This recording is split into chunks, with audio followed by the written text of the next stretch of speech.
Good morning, ladies and gentlemen, and welcome to this morning's executive meeting. Do we have any apologies? Yes, Convener, apologies have been submitted by Councillor Goldie. Okay, thank you. Okay, are there any declarations of interest related to any items on the agenda this morning? No? Okay, thank you. Can we turn to... just before we move to the minute, just to say I've had a request from David Mackay from Education to reorder the agenda and bring forward item 8, as he has an in-service meeting with staff later this morning, and it's just in order that that can be facilitated. So I'm going to take item 8 directly after the rolling action log, if everybody's okay with that. Okay, and we move to item 3, being the minute of the last executive held on the 9th of January. Firstly, for accuracy, is there any thing that anybody would wish to raise?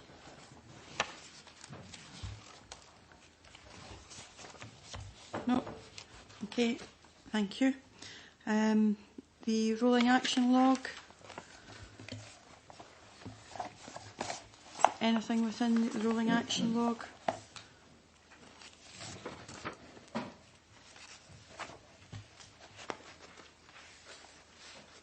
No, happy to accept that as it is. Okay, that then brings us to item 8, which is the Gaelic language plan. And David, are you going to take this? Thank you. Thank you, Convener. This paper is outlining the second iteration of Falkirk's draft Gaelic medium language plan for submission to Bord na Gàl prior to public consultation. The next step would be, following approval today, Bord na Gàl would review the plan, and if they're satisfied and aren't making any recommendations, we then go to public consultations, with then the plan coming back to the Executive for final approval. The background for members' consideration is that all local authorities and public bodies are legally required to create a Gaelic language plan, which is reviewed every 5 years. It outlines how organisations will support the increased Gaelic language and culture, and Falkirk's first plan was implemented in March 2013, and the new plan is due for approval by Bord na Gàl on the 5th of March 2018. Appendix 1 details the developments and activities I've undertaken within Falkirk over the last number of years, and I'll make reference to that shortly. Considerations: we have a legal requirement as set out by the Gaelic Scotland Act 2005 and also under the Education Scotland Act 2016 to implement various aspects of the plan. Our plan complies with those recommendations and requirements. As I've said previously, the consultation process will take place following approval from this committee and also from Bord na Gàl in the coming weeks. The financial implications: that all tasks and activities are completed within existing budgets, and as such funds that the Scottish Government Gaelic grant provides, plus the 1+2 languages provision.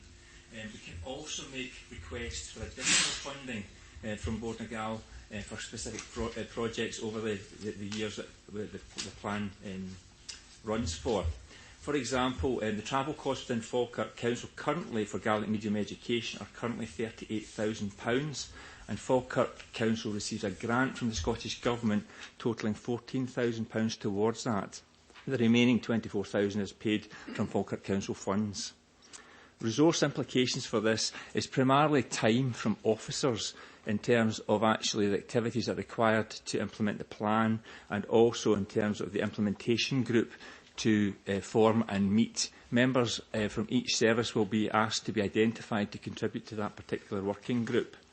The legal requirements, are, as I said previously, relate to the Education Scotland Act 2016 and also the Gaelic Scotland Act 2005.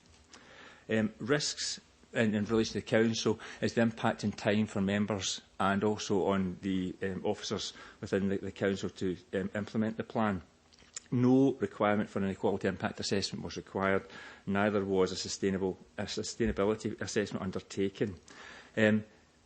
So we're asking for approval for this plan to then move forward to Bord na Gàl for consideration and further comment by them before going out to public consultation. Appendix 1 summarises, and that's page 124, summarises the activity that's been undertaken in Falkirk over the last number of years, and it's a broad range of activities, some relating to signage, in particular to the new Carngrange High School. We've looked at training facilities, the actual web page within the council, recruitment, and again the statements that were required to legally add to the recruitment process in terms of Gaelic being a desirable skill for employees within Falkirk Council and all councils. So the plan goes into a broad range of areas, Gaelic education, Gaelic adult learning, Gaelic in the communities, and also highlights how we're going to monitor the plan. In page 125, the high-level aims, it states that the fact that Bord na Gàl, in consultation with us, have reviewed our previous plan, and in consultation with them, they've made some recommendations for inclusion within this revised plan, and those are set out page 125 and 126. In page 127, that's the Appendix 2, is a draft Gaelic language plan, which details how Falkirk Council will aim to implement the requirements for the Gaelic medium education within the country. If you look to page 136, it links to our key core commitments in relation to identity. And under identity, the plan outlines a number of actions. For example, that Falkirk will continue to progress creating bilingual logo to give respect to the Gaelic language, and the various corporate housing services are working to design that particular logo for inclusion within our documentation. Progressing on to page 138, it looks at a communication strategy, and again it details how Falkirk Council will seek to engage with employees and the community to highlight Gaelic medium education, Gaelic language plan, and raise the profile across the council through a whole range of activities, through reception desk activities, telephone, email, forms, public meetings, and the complaints procedure. Page 142 looks to how Falkirk Council will raise the profile through a range of publications to assist the raising of awareness of Gaelic across the authority over the coming years. And section 4 in page 143 looks at staffing, and as I said earlier, looks to the fact that Gaelic being a skill that we'll be looking to encourage colleagues to engage in. There are various training programmes on offer to colleagues to offer them to engage in the learning, and also, as I said, within the recruitment process, Gaelic language skills will be down as desirable.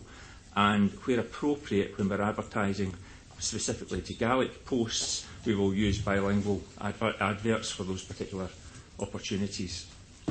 Page 145 is the policy implications for Gaelic implementation plan, and it details how we will work with colleagues across the council to adjust the various policies at times and places where relevant. Section 1 for that looks at the language acquisition and details a range of skills about how, a range of actions about how we will seek to support both pupils and adult learners in Gaelic acquisition. Section 2 in page 147 looks at language usage and the language status within Falkirk Council, as in 148, and again the activities that we will engage in to support that particular process. And finally, we're looking at section 4 on page 149 is the language corpus, of the study of the language, looks about how we will work to further support the relevance of Gaelic language, increase the quality of access to Gaelic transitions, and also the availability of accurate research information to support the implementation processes that we're engaged in. Chapter 4 on page 150 looks at how we will engage in a range of publicity exercises to support the work that's been done within the council and advertise the various offers that we are making to both children and young people and the population within Falkirk Council. We have a duty now in terms of Gaelic medium education is to promote actively the availability of the resources within Falkirk Council. And again, in relation to that, we would anticipate then there would be an increase demand generated as a result of that, particularly in early years. And obviously we'd be looking to respond to that favourably within existing resources. I'm happy to take any further questions in relation to the plan. Thank you, David. I think having seen the second iteration of the plan, it has significantly moved on. I think there is also very much an increased interest within communities around Gaelic, and not just within schools, but certainly within adult learners as well. And it's not just about the language, it's actually about the whole culture and the heritage, and it's something that we should certainly look to encourage wherever we can, as it is part of our very rich heritage in Scotland and beyond. But I'm happy to move the recommendations of the draft Gaelic language plan and go out to consultation and go to the board. Happy to second the same, and saying that one of the greatest successes we had in this area is when we had the mod here, and it brought great interest to Falkirk locally, and it would be great if one day we could encourage them back. Thank you. Okay, any other comments or questions in relation to this? Alan? Thanks, Maria. David, can you confirm how many pupils we currently have in primary and secondary? I'll refer to my colleague. We have 17 currently. That number has went down this year. No, I mean in just total, because sorry. It is 17 in total that No, are the going number to Gaelic medium education. No, the number Not of just pupils we Gaelic. have in total in primary and secondary. The figure, for precise figure, I would have to come back to council, was about 21,000. Right, and how many students do we actually currently have learning Gaelic? 17 at the moment. 17. Okay.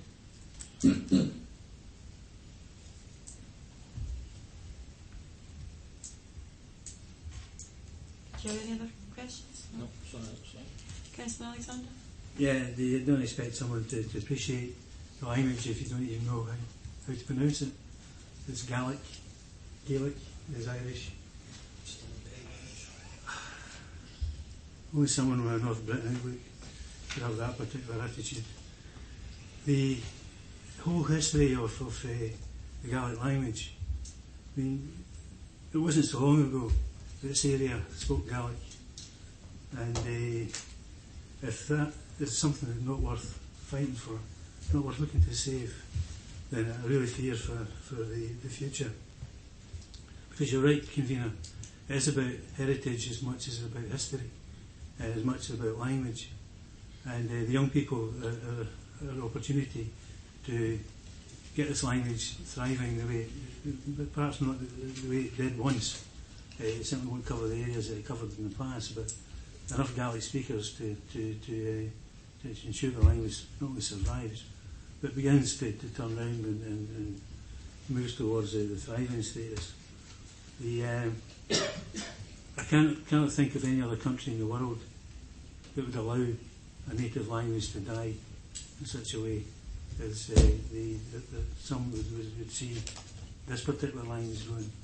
And I find that really quite sad. Don't get angry, I just get sad when I hear some of the comments. But the strategy itself is a good one. The young people are the future of the language. We have, I think, a recognition that the language will grow, and as the strategy becomes all the more achievable, people still look very much on the traditional education as a first priority, and I can accept that in an English-speaking world.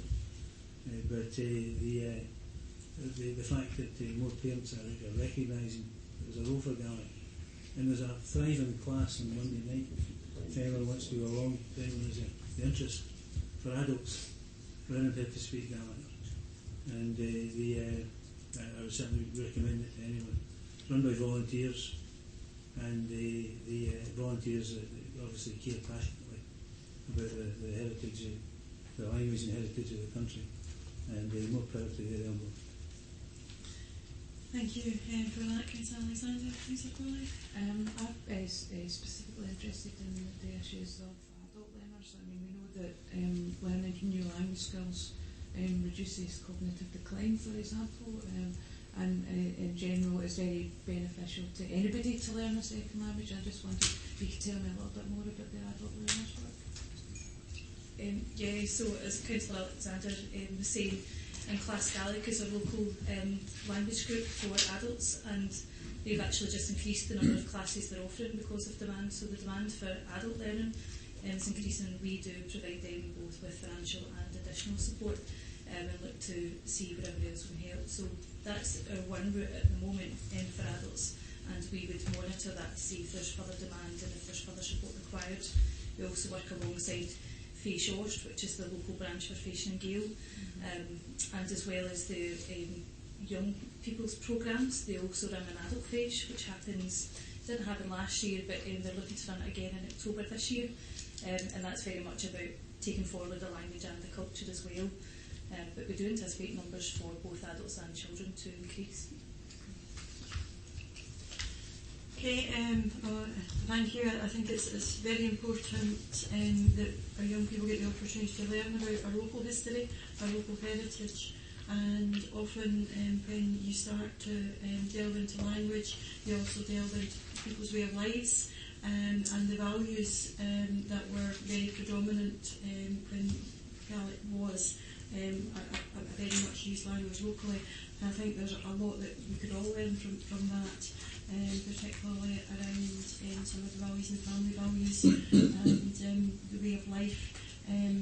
But I think it's really important that we remember that Gaelic is not always a North of Scotland, Western Isles language. It was used in Central Lowlands, and there was a culture around that, very different, but there was a culture around that.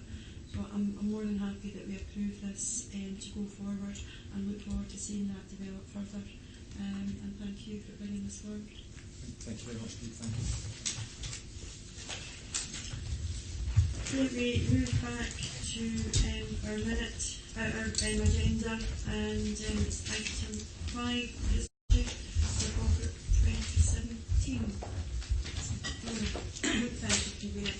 Yes, members will recall that the draft strategy was considered by them last year when we agreed that it was subject to consultation exercise, and that consultation exercise was completed, and you can see in the report the number of consultees who were invited to comment, and the responses that were received, which are summarised in Appendix 1 to the report.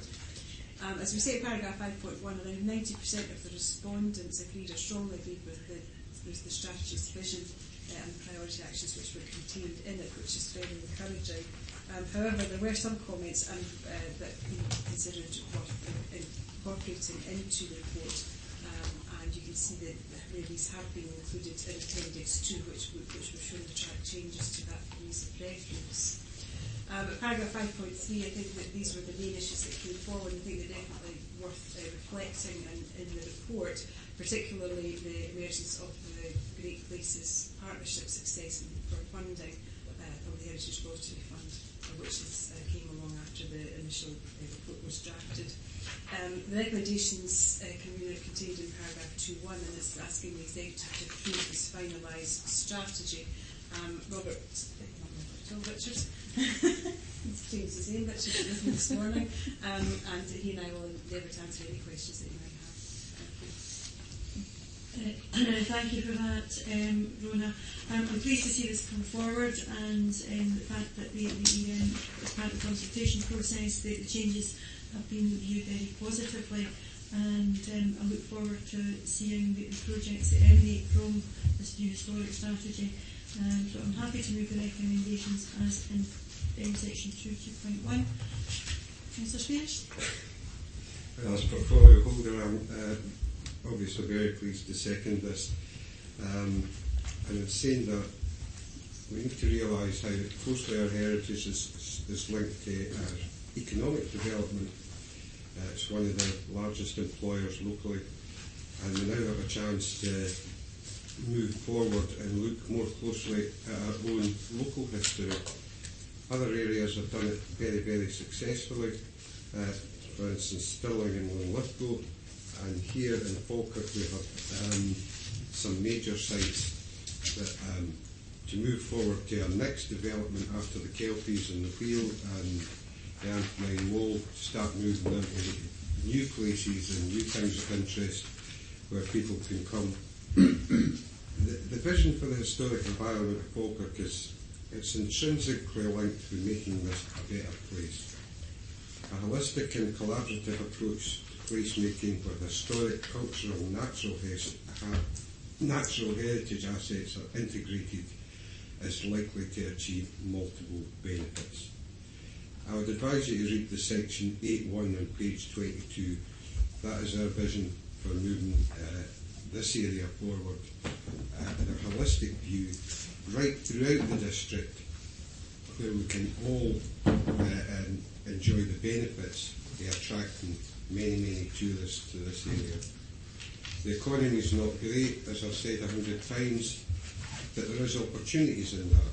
And one of the opportunities is when the pound is a great value to the US dollar, the Canadian dollar, the Australian and New Zealand currency. And we are all here to advertise our district, and I would imagine and hope through social media that they will say there is never a better time to come and visit here. Thank you, Councillor Spears. I absolutely 100% agree with your comment with regards to the economic impacts. Falkirk has become a tourism destination with over 3 million visitors since 2014 to the area. We now have an opportunity to build on that economically by developing our heritage and encouraging people to stay a little bit longer. And in doing that, I'm sure that will help our economy in doing so. Anyone else wish to make any question or comment in relation to the strategy? Mr. Alexander? Yeah, Convener, I think there's a great opportunity for us. We sort of missed out on the Bayfart bounce, but I think there's an opportunity for us to cash in on the sudden attention that is focused on Scotland because of Outlander and particularly the North American market. Much of the recording, the filming of Outlander is happening within this area itself, and there's an opportunity to sell that particular history. Of course, the Battle of Falkirk, second Battle of Falkirk, was a Jacobite success and the last Jacobite success. So there's an opportunity again to close to the line of Falkirk, a part of history that it will always be fascinating to the North Americans and the expats wherever they live, whether it be Australia, New Zealand or wherever. So we hope that it's an element we could develop. And of course with that comes the promotion of the language, as we've heard from the previous item.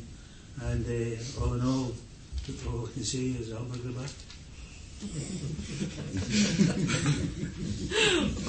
Okay, any other questions or comments? Okay, we're happy to approve. Thank you. Item 6 is the waste services update. Yes, thank you, Convener.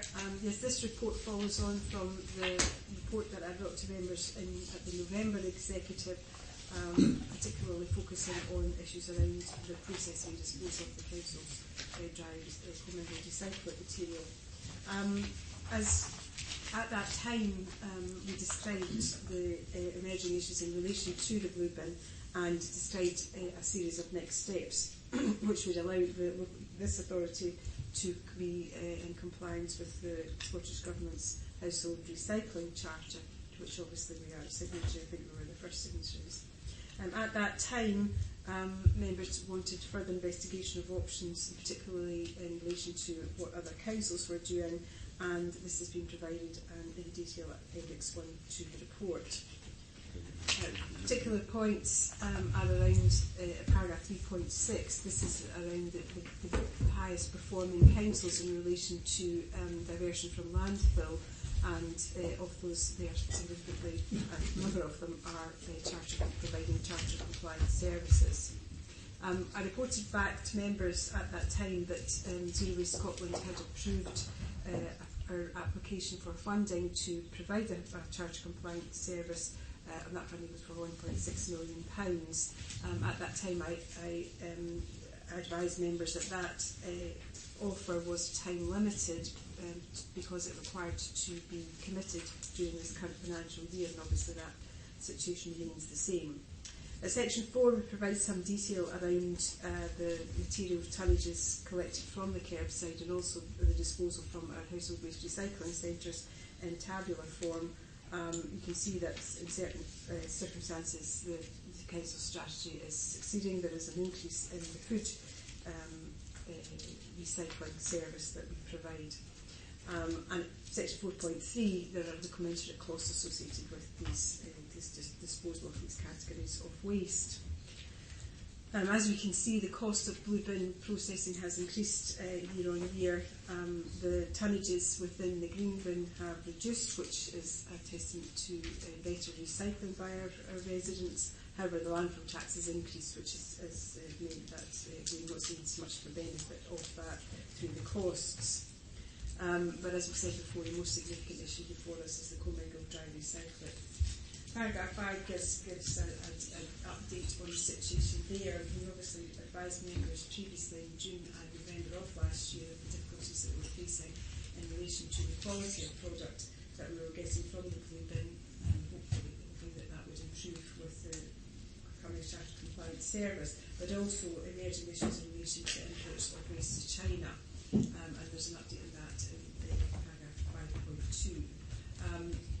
Previously, the cost of processing dry recycling in our own facility was around £50 per tonne. That's now £70 per tonne.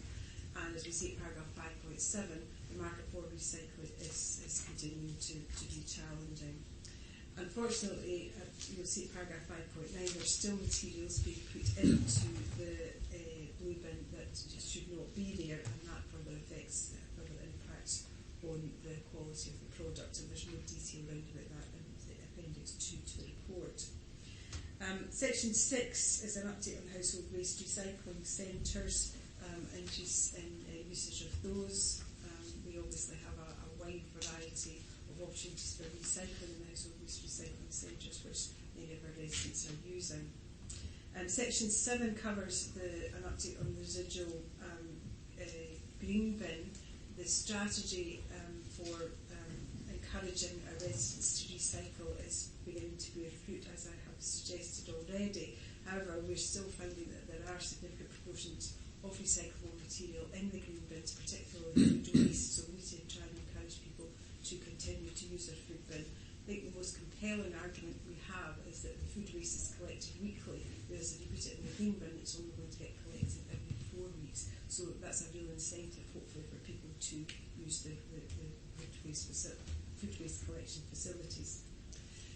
Members will be aware that there is to be a landfill ban on biodegradable municipal waste from 1st January 2021, which isn't that far away, and so we are in preparation for dealing with that, and we'll report back to members on that in due course. Section 8 covers the update on food waste and glass. We've covered the issue that food waste collections have increased, and as has the situation for collected glass, and small paragraph in section 9 about brown bin collection. And consideration of that's part of obviously the members' budget considerations later on this month. The recommendations are contained in paragraph 2, and that's to note the update information in the report, particularly in relation to what other councils are doing in respect of charter compliant collection services, and determine how we wish to proceed following on the recommendations contained in my report in November. Thank you. Thank you, Mrs. Geisley, for that. I think from the information contained that there's no one council has the answer to all of the particular questions or the particular issues that recycling raises. Therefore, there's such a wide variation. There's nothing there that we can distinctly say that that's a good model and we should look to do that. I think going to pass over to Councillor Gardner, who I think probably has a motion, but we'd want to speak to the paper first.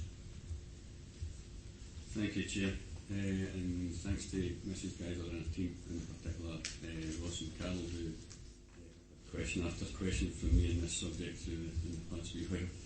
Reading through it, the report, it highlights how fluid the current situation is, not only within our council, but the whole of the UK. The fact that, as the Chair says, no one model sticks out amongst our 32 councils, and even the 5 councils who are now charter compliant have no preferred option, makes it a difficult situation. The China situation and their ban on accepting materials has a knock-on effect on us, and the companies who accept their materials for processing will now find it much harder to find a market, as China is the largest market in the world for paper and plastic. One thing which will hopefully affect what materials are presented for us at the curbside in our bin is the Scottish Government initiative DRS scheme, the Deposit Return Scheme. DRS could prove to be a game changer, reducing dramatically the amount of single-use drink containers that are presented at curbside. I was recently down at a forum in London, which was basically all based around recycling, and I actually have the manuscript for that, which I would be happy to pass on to the COSLA representative, Councillor Patrick, if he so wishes. And also at a meeting recently, the group who lobbied the Scottish Government for DRS, and have another meeting arranged with Zero Waste Scotland in Gullen. These meetings are aimed at promoting Falkirk Council for any pilot or rollout of the scheme, which I think would be good for our area as well. East Ayrshire are one of the councils we are monitoring and getting feedback from, as they're one of the ones that recently became charter compliant, and they've opted for the stacking system, or the layered bin as we sometimes call it. It's a bit too early to judge if this is successful and something we may see as our best option. So the recommendation, the executive notes the contents of the report, which we do, and what other council are doing, which is his information in there. At this current time, given the reasons I've already mentioned, we cannot support the additional bin in Falkirk Council. That would put us having 4 bins and 2 containers, which is more than any other council that 32 have got. And we would look to the Director of Development Services to develop another charter compliant service which best suits us at this current time. Thank you. Thank you, Councillor Gardner. I'm happy to second that motion, and I would open it up for any questions. Councillor Connolly?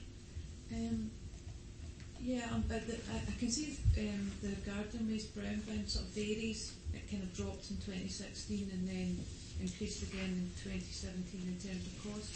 I just wondered if you can advise what we are doing in relation to encouraging people to do home composting. I know that we had a programme several years ago and provided black composting bins. Yes, but I know that there's a number of ways to compost at home, and I wonder what advice we're giving householders, because that might be a way to increase reducing the amount of waste that's going into brown bins. I think I'll ask Ross to deal with the details of this. I think in terms of our brown bin collections, obviously that's a collection that we provide, and it's a good way to divert waste from a landfill. But I agree with you that if we can encourage people to compost as much at home, then we can use the compost in their own gardens as well. But Ross, can you help? Yes, sure. Home composting, there was a period in the sort of middle of the 2000s when there was money from the government to roll out home composting to try and divert the material away from the collection. So it was a waste prevention type thing. At present, we have a supply of a number of home composters, if that would be an option for people. When we introduced the 4-weekly for the brown bin, if people felt that they didn't have the capacity for another brown bin, we gave an option for the home composter. So it's on the website at the moment as an option. It could be something we could further develop to try and reduce the collection for that. It's around about £20 for one of the home composters. but you can get them online. We can get them through our Scotland Excel framework arrangement, which is the procurement aspect from the council point of view, but you can actually get them at any retailer probably cheaper than we could. Okay, just want to put an order in. I'm quite a large garden and I live opposite a park, so leaves are an enormous problem.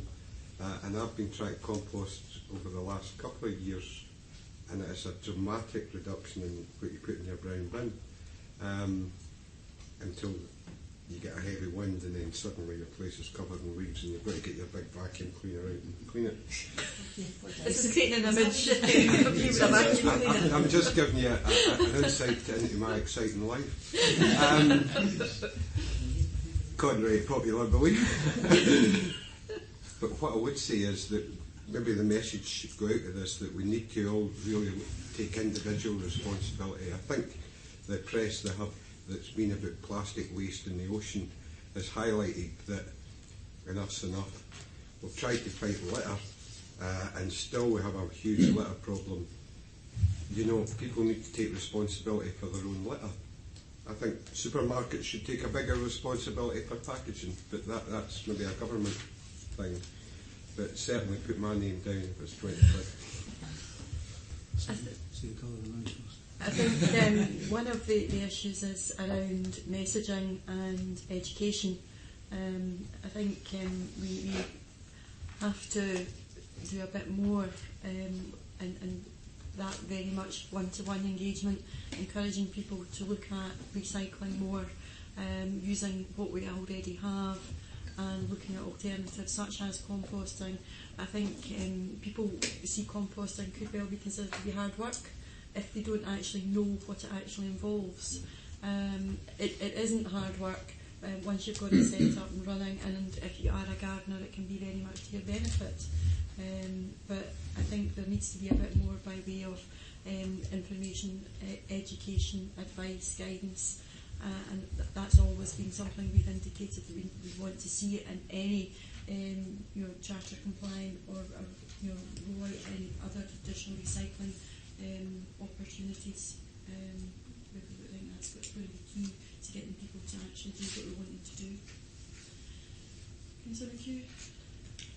Really just looking at the education side here, I know initiatives come forward, and I know quite a few of the schools through the Green Flag project and that were being encouraged to compost their own, to get involved in their garden and everything, but often you get something and it kind of hits a peak and then something else comes along, and it's keeping that going and adding to it rather than dropping it because there's something else. I know at the minute a lot of the schools are looking at growing your own food and where food comes from, because obviously a lot of children just think it appears in the supermarket, where maybe, I don't know, magic, a planet, where there's Martians and stuff. Anyway, on the education side of it, I think maybe we could be doing, we put in a bit more in education and revamping the fact that it's important for our environment. Obviously, younger minds are the ones that we want to be taking this forward in the future. Something that is very pertinent at the moment, because it's something that's gone quite almost global, is around the use of plastic straws. And I know that there's a number of our local hostelries are banning the use of plastic straws as well, which is really helpful. But that's something that kids will identify with as well. Councillor Nibble? Thanks, Convener. I'm happy to support the position that's been outlined so far. I think it's a common sense approach. I don't think for 1 minute that the public out there would appreciate another bin, irrespective of the colour, shape or size. I'm just interested, you mentioned the composite bin, a compost bin. Has there been much of an uptake for that? I mean, hopefully we're through the worst of the winter weather and we're going to start getting some better weather and there's going to be an increase in people in their gardens. Has there been much of an uptake? To be honest, not really, no. There's only been, we purchased around 20 or 30, expecting maybe a wee bit more, but I think there's only been about 10 requests for a home composting bin to this point. Was that a price increase of 10 quid? I think that might be something we maybe want to try and put a wee bit more prominently on our website or through our Twitter feed or whatever is offering these this cost price as an encouragement. Councillor Best? Yeah, it's already been stated. I have two neighbours who both have bought their own composting bins, so they never actually came to the council for it. So it is something that's obviously used, although people are not particularly coming to ourselves directly; they're buying them privately. Can I just add that it's also not necessary to even have a composting bin. There's people that are into composting that have areas in their garden sectioned off purely for composting, and they've built a natural. You know, they're not using composting bins, plastic yet again. They're not actually using a plastic bin. You know, they've used resources from their own garden to create a composting area. And I think that's been part of the education is about how you can do that, what you need to do in order to actually make it that sort of digestive programme that happens. Yes. These are the ones. Okay, are we happy to accept Councillor Gardner's motion? Okay, thank you. Okay, item 7, Community Council Elections 2017 update. Yes, thank you, Convener. This gives members the outcome of the extended nomination process that was agreed at a previous meeting, and also notes the formation of Banknock, Blackness and Shield Hill and California Community Councils as a result of that extended period. Asks you whether or not to allow formation of 2 community councils where the remaining vacancies could be filled by co-option, and those are Grahamstown, Middlefield and Westfield, and Reading, Muirhead and Wallace Stone. Also asked members whether to accept the 2 late nominations that were received in respect of Larbert, Stenhousemuir and Torwood Community Council, and allow the Community Council to form with the remaining 3 vacancies being filled by co-option. Asks you to note that the 8 remaining community councils referred to in paragraph 4.4 have not formed as part of this process, and asks you to consider re-establishing the Policy Development Panel on Community Councils to conclude its work and to consider any further changes necessary to the scheme in the context of the Local Governance Review. Don't propose to say anything further, Convener, but happy to answer any questions. Thank you.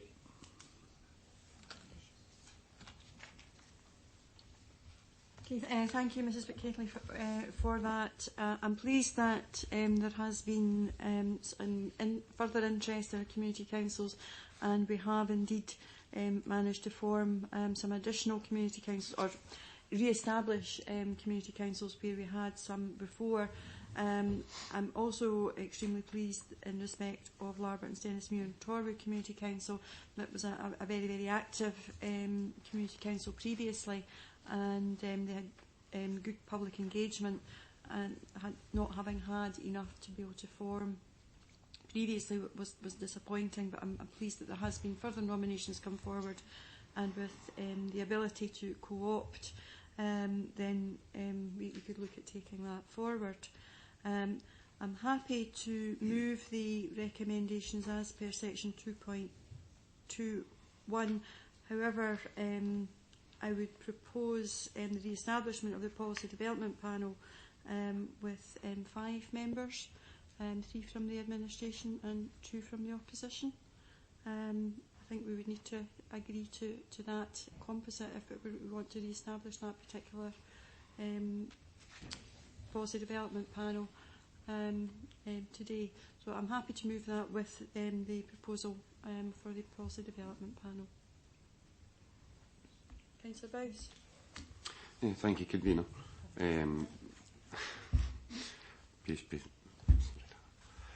I'd like to thank you for this coming forward. I've done a lot of work with Larbert Stenhousemuir and Torwood Community Council over the last 9 months. And you're right, they have been very active, but it's very much a focal point in the community in that area. They involve Larbert High School, police, and give some all full reports and everything they've been doing. And I really hope that everybody will support bringing that through. Purely for the community engagement. They do tend to also have quite long meetings and scrutinise the councillors quite a lot as well in it, which is always a fun part. And I agree with your proposal to change it for the policy development as well. with that, I would like to second your recommendation. Okay, thank you. Anyone else got any questions or comments? Councillor Alexander? Yeah, can I be parochial just for a wee moment and welcome the establishment of the Middlefield and Grahamson Community Council, the good crew that again scrutinise the council as well, and they certainly welcome that. Places like Lyme-Basil, convener, there's a disappointment that Bainford Lyme-Basil isn't bringing forward a community council proposal for any nominations. It's perhaps the fact that we have a plethora of local organisations in that area. There's a reasonable spread of organisations that work for the community in the Bainford Lyme-Basil area. It's one of the better areas in terms, I think, for community engagement. And the sense of community is a strong one. It's possible, in fact, it's likely that in my view, that many people who otherwise would be involved in our community council in that area are already members of other groups and see the community council as something extra, something, an additional piece of work that perhaps I don't feel comfortable with at that point in time. So if there are organisations covering areas where there are no community council, then we should recognise the work that they do not as a direct substitute for community council, but certainly as an add-on, a significant add-on in terms of the quality of participation within the community in those areas. I would agree, because again, similarly, Falkirk Central, Central Falkirk in general has a plethora of organisations, but they are all distinct within their own particular areas, and they don't necessarily come together as a particular body. I would like to think that perhaps within the Policy Development Panel, an opportunity to look at how other organisations where there are no community councils can be engaged within, beyond what is statutory to only community councils, but it would maybe give an opportunity there to perhaps broaden out the engagement generally with the community. I'm aware of there's a lot of work going on around community planning within the Bainford Langley's area, again through various organisations which aren't a community council. They are therefore doing much of the work that a community council would also pick up. So I agree that there is a bit of a disconnect there, and that asking someone else to be a member of a community council over and above those organisations that are doing an awful lot of work is a big ask on people's time when they are all volunteers. Councillor Spears? Just to reiterate what David says, I've had to visit had a pleasure to visit the Dawson Centre, which is actually an exemplar on how community councils could move forward, because what you have, as you well know, in that centre is like a big, well-run community council, and even that exemplar could maybe be rolled out through other parts of the district, through our libraries or our community centres. I think that could be a way forward, especially for the areas where they don't have a community council, but they have a great deal of community involvement. Thank you. Councillor Hughes? Thank you, Convener. I just wanted to be like David, and I wanted to just be a wee bit parochial in some respect, because I'm very pleased looking at this report that Redmuirhead and Wallace Stone has reformed, and also Shield Hill in California has reformed. That means got back together again, I should say. We're back in business, which is excellent. Excellent news for the communities involved. But can I also say that in Upper Braes we also have excellent community councils in Avonbridge and Stanburn, Maddiston, and also Brightons. And in the end, so we have 5 community councils in Upper Braes.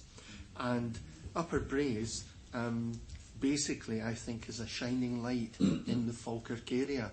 with its excellence of community councils and the amount and the work that they do in their local communities. I just wanted to put a wee plug for Upper Braes. Thank you for that. Okay, we can see where this is going now. Okay, Councillor Patrick. Thank you, Convener. It's a matter of considerable regret that there is now no community council within my ward. I remember very well the days when this was not the case, particularly in the Falkirk Central one, and indeed in the Old Hall Glen Community Council. I entirely agree and appreciate what Councillor Alexander and yourself indeed were saying regarding the other influences for community involvement, and certainly perhaps the nature of the multi-storey flats, etc., being kind of islands to themselves. Give great encouragement to local involvement. But my regret there is the fact that it has always been the case that the whole community has tended not to be attracted by these organisations, and therefore I must say that I still feel that the Community Council is a considerable miss, and I'm just absolutely dismayed to see that Falkirk Central Community Council could not be reformed, remembering the old days when it was the place to be, and for entertainment as well.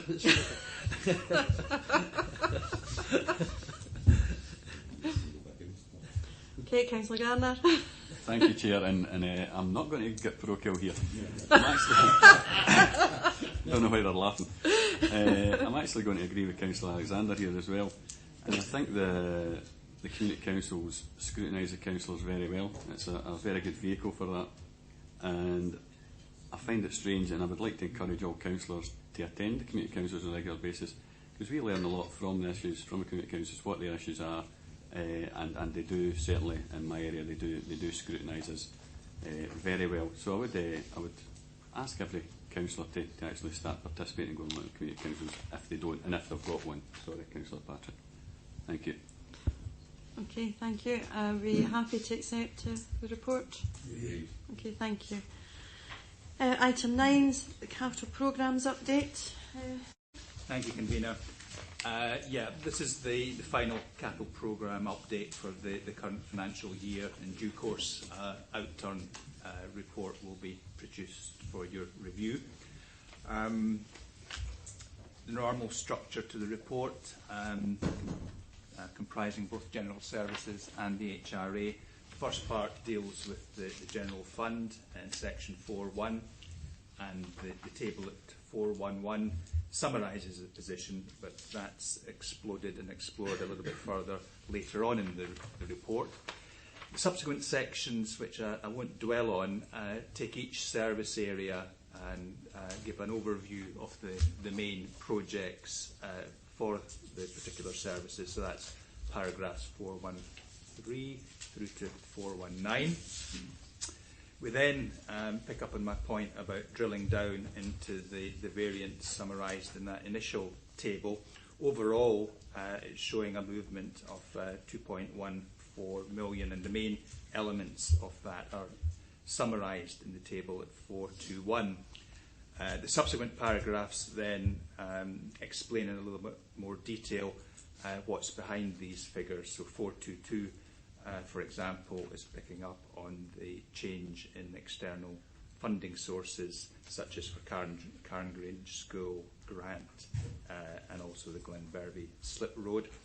The expansion of early years is explained in para 423, and that's primarily reflecting an agreed timing difference with the Scottish Government, with the grant rolling forward to next year.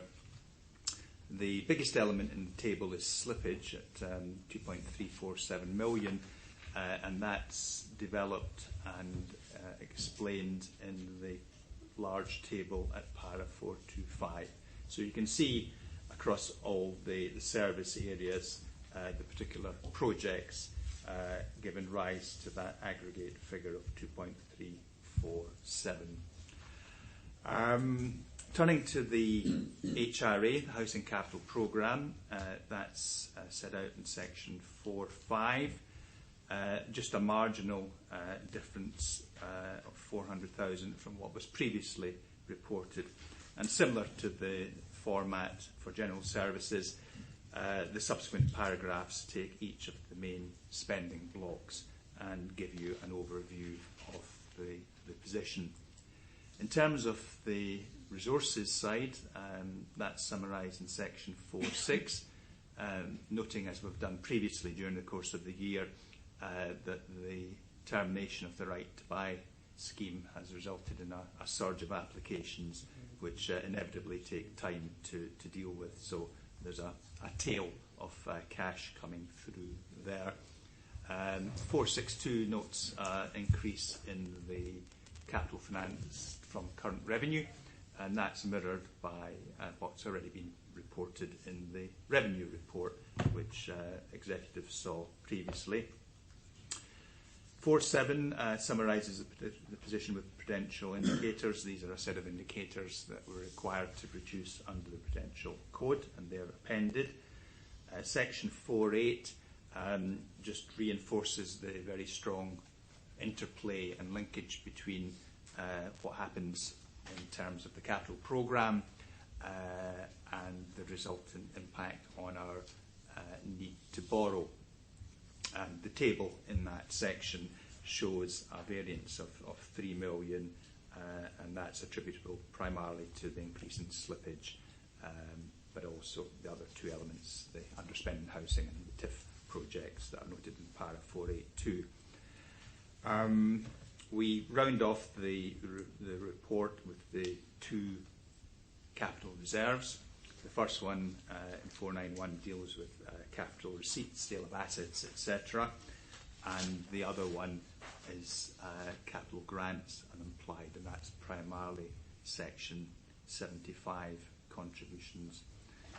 I may say for the information of members that as we approach the end of the financial year, I've initiated a review of our capital programme procedures to review how we do things. The level of slippage I've previously highlighted in the report, albeit not odds with position in other councils, does, I think, require us to look closely at how we manage the process. So, as I say, a corporate review will be conducted of our processes and procedures, and hopefully we'll see the benefit of that flowing through next financial year. And if I can just jump back to the recommendations at section 2, it's asking you to note the three elements in the report: the position for general fund, HRA, and the appended prudential indicators. Thank you, Convener. Thank you, Brian. I'm pleased that you've instigated a review of our procedures with regard to slippage. That's something I think members have been increasingly concerned on, and while not everything is within our control with regard to some of the areas of slippage, I do think there needs to be tighter management of that and going forward. So I welcome that. This particular capital programme update is the final one. It's coming to its conclusion, and obviously we will have a capital programme that will come forward in the budget. Therefore, I'm not going to say too much in relation to the paper. I think even with our borrowing, we're in a relatively good position in going forward. So I'm just going to move the recommendations as in section 2. Councillor Bice? Agreeing with you on the position on our borrowing, which has dropped down dramatically since we started this process. I would like to second this report. Okay, thank you. Is there any questions for Mr Schmale or any comments? No? Happy to agree? Thank you. Next item is the Incremental Finance Initiative Update Report. Mrs Geisler? Excuse me, thank you, Convener. This is the update report that we give members from time to time. on the progress of the project itself, and this report also includes updates in respect of particularly the Falkirk Gateway marketing initiative and the Healthier Greener Falkirk project. In terms of background, that we reported to members, generally speaking, annually in respect of how the project is progressing. In this particular instance, as I mentioned, we have moved on to formal marketing of the Gateway site, and the activity undertaken in respect of that is described in paragraph 4.1. We did receive a number of formal interests by the deadline of 8th February, and there is to be an exercise this afternoon with colleagues around shortlisting these interests, and we'll be reporting back to members on that in due course. In respect, partly connected with the marketing exercise, but also just generally speaking over the piece, since it's been known that the Gateway opportunity is available for development, we've been approached by various interests, some of whom would like to commission from the Council the finished product, what's known as a turnkey project, and that would require the Council to deliver a built facility to the specification of the particular occupier. With that in mind, we undertook a procurement exercise to seek development partners for this purpose, because that would allow us to move quickly in the event that we got such an inquiry. We wouldn't have to go through the procurement process, which can obviously take some time, and it would allow us to expedite delivery of the facility that was being looked for. So the framework duration we set for 4 years. We asked for bids for the various scale of projects as described in paragraph 4.2, and the details of the returns that we had and the recommendations we're making in respect of award are contained in Appendix 1. The TIF infrastructure programme was obviously set at the beginning of the project and is reviewed from time to time, having regard to various circumstances, and our latest proposed review and alterations to the programme is contained in paragraph 4.3 of the report. We've had required to make changes to the Junction 5 works in timetable because of issues that we've had with utility companies, particularly Scottish Water, and the Gateway site enabling works are obviously associated with the marketing opportunity that I've just described. Again, these need to be adjusted. We're also introducing into the programme site enabling funds for delivery of the low carbon vehicle hub proposals, which I will describe later on. Very closely linked to the TIF project is obviously our investment zone case. We're not quite settled yet whether or not the investment zone will subsume the TIF initiative or whether or not they will run alongside. That remains to be seen in terms of further down the line. But in any event, we are finalising the business case for consideration by members, and we'll bring that to the Executive in March.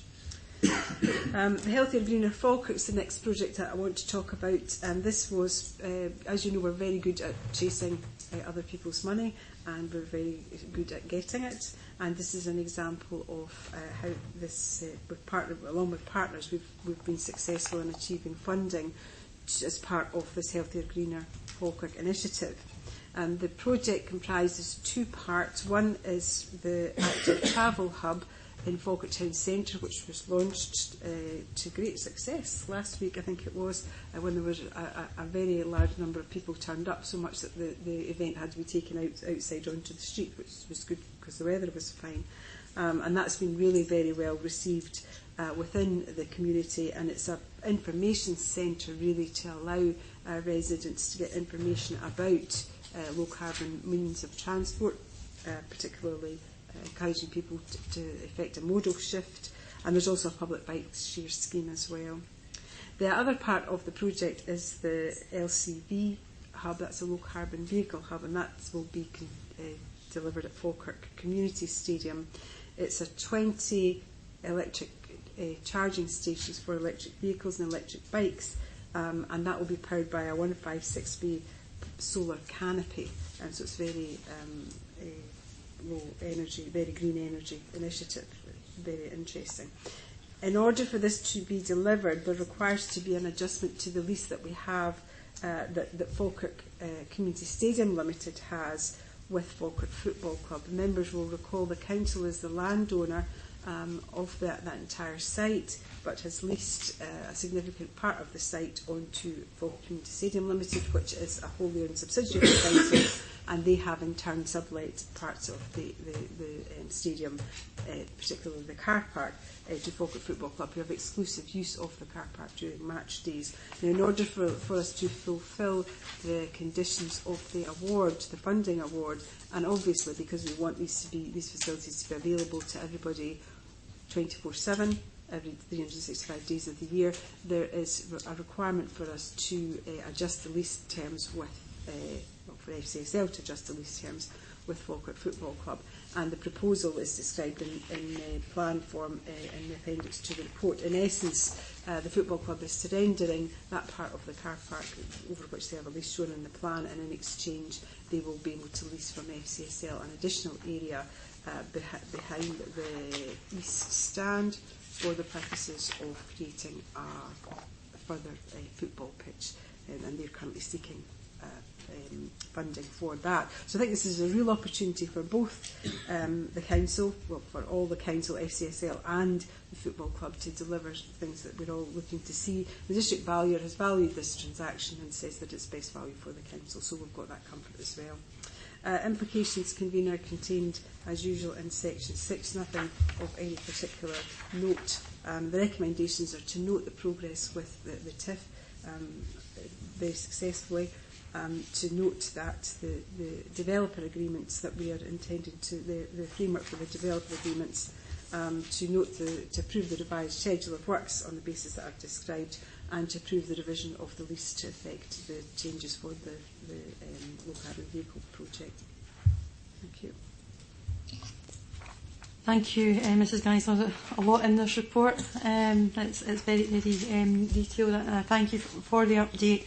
I'm sure there'll be a number of questions. I think, firstly, that we've now got to a really exciting juncture with the gateway marketing, and we have a real opportunity now to influence what type of activity takes place on that particular site, and moving to the framework agreement. The Healthier and Greener Falkirk, there was a very, very successful launch at the Active Travel Hub with the Transport Minister last week. He was very impressed with the hub, and he was also very pleased to see the progress that Falkirk's making, particularly around active travel and sustainable travel, and heard very much about the plans down at the Falkirk Stadium, and to know that that is one of the most used electric charging points in the whole of central Scotland is quite significant, and by creating the additional travel hub down there will facilitate that further, and indeed promote the use of different types of low emission vehicles, and has indeed offered to come back once the works have been carried out there. There's been some very successful discussions with Falkirk Football Club around the land transfer, meeting what they are looking to actually deliver, as well as linking into the sustainable transport and the low carbon vehicle there. I'm happy to move the recommendations as at section 2. I know there'll be a number of questions, and I suspect that Councillor Alexander will want to ask around the Westfield roundabout works, but allowing obviously others to comment as well. But I'm happy to move the recommendations. I'm happy to second that, yeah. Thank you. Councillor Alexander? Yeah, I actually did raise it with the Director with regards to the issue of the Westfield roundabout, and also proposed changes in the layout of the entrance and exit points of the Bog Road estate. I'm quite happy with the answers I got back at that point in time. I would ask, though, in terms of the electric charging points, if it's possible to get 11 put in the home changing room. That wouldn't be any good. I'm sure a few would be happy to second that proposal. Councillor Spears. It's also in the charging points, especially that they're going to be powered-based solar panels. Yes. I think this is a thing we're going to see in the future. Maybe every house will have a carport with solar panels, and we'll charge our cars and we can drive for free. That would be a utopia. But saying that, I think Scotland is well ahead of most other countries in trying to get our carbon footprint as low as possible. And if we can help in any way, and these small measures to start with, I think will be the start of something that will become almost in every home. Councillor Colley. I just want to ask a question on 4.9. You've noted the relocation of the existing 3 electric vehicle charge points. So that's the ones that are already down there? Yes, as you come in the right-hand side of the stadium. I'm just wondering how the project will tie in with what we're trying to do in the town centre and enabling people to have their charging point at the station, for example. Just a bit of a general question around our wider policy on that. As you know, the Scottish Government is encouraging the creation of a network of charging points throughout Scotland, and we have been partly successful in this project because of the location of the stadium being so accessible from the motorway. So what we are endeavouring to do is to tap into that whole initiative for the purposes of us getting a network of charging stations within the Falkirk Council area. So we're obviously quite well placed at the moment, having just had this award. We're very keen to deliver it. We're working very closely with government to show that this can work very well, with the hope that we might be able to encourage a rollout of similar projects in areas where there are large car parks and where people can use and access them readily. So, as always, we are endeavouring to be at the front of these initiatives in the hope that it will be well received when we make overtures for the purposes of having more things in place. I think Councillor Spears is right. This is the future, and if this is a success, and I'm absolutely sure it will be a success, then this could be the template for seeing more projects like this up and down the country, and hopefully more.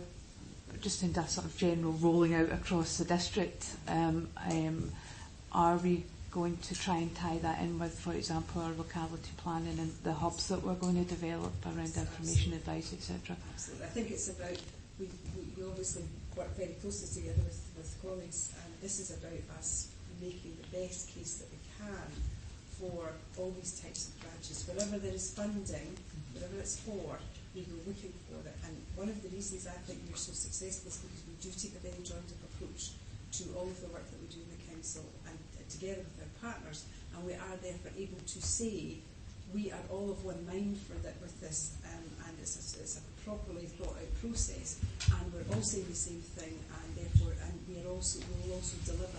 We've got a very good track record for delivering. So these things are all interlinked, not only within the council but also amongst your partners. Okay, thank you. Any other questions or comments in relation to this particular paper? Okay, we're happy to agree. Thank you.